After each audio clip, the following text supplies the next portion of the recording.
But Eretaic ethics are not judged based on intention, and they're not judged based on outcome as such. So let me give an example. I may have a friend who this is again a cliche example. I may have a friend whose dog is run over, and they ask, well, did he suffer? Now, here's the thing.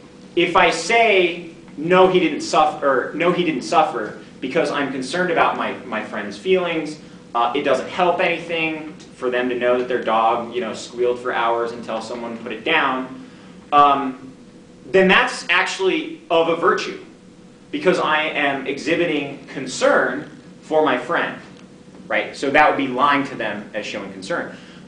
But there's also an alternative, right? If my friend asks, well, did my dog suffer? If I value and I view my friend as strong and deserving of the truth, and I have a respect towards them, and I say, yes, they suffered very much, but I do so out of a friendship and concern for that individual, that also could be virtuous.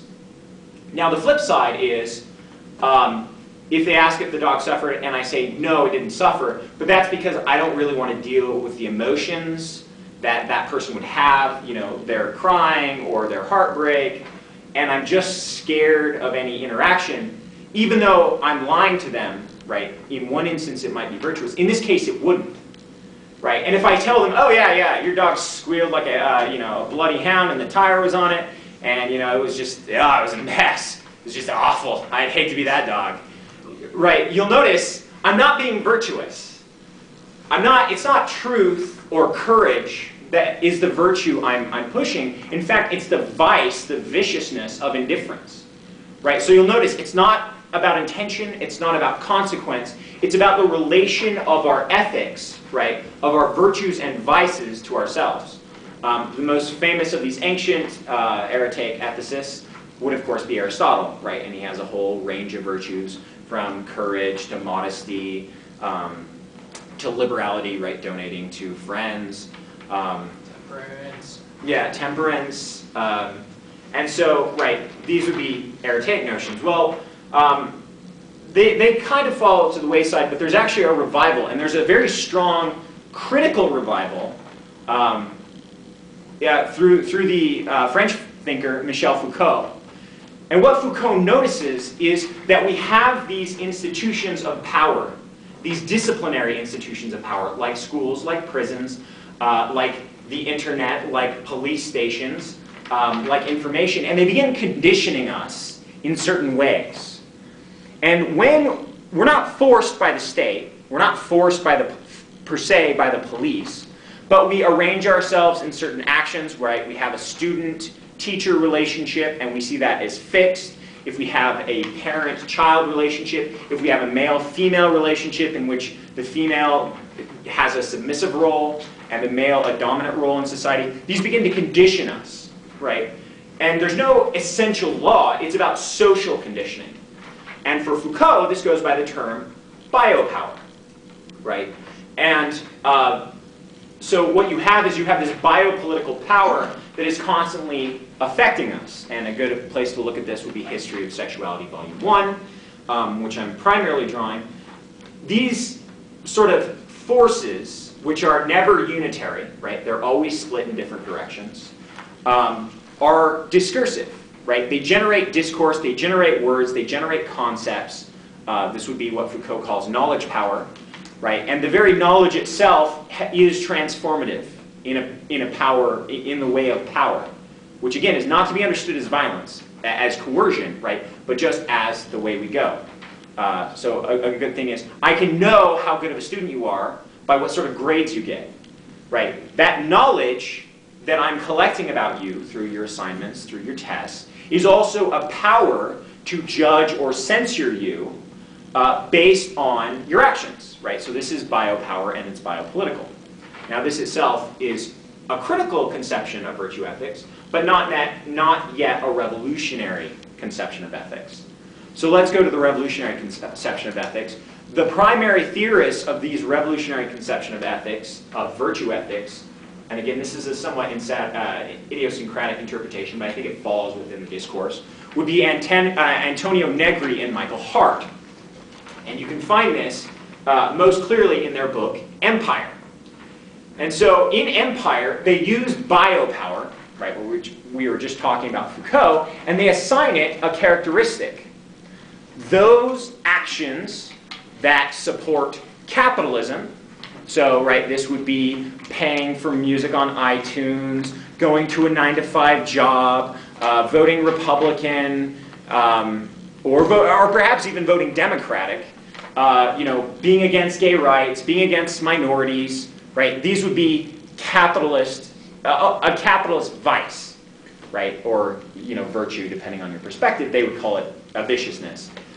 But then there's also a form of virtue, communist actions, right? So when you download music illegally, when you dumpster dive instead of buy food, when you play shows and live off that, and have your unalienated artistic experience rather than being dominated by the bourgeois capitalist spectacle, right? All of these would be communist actions, right? Which would then resist capitalism, right? So for them, we are a composite of different discourses. We do some capitalist things, we do some communist things, right? And this is a bit of a turn away from the traditional Marxist notion of class, because, as you can see, right, we all include different aspects, right?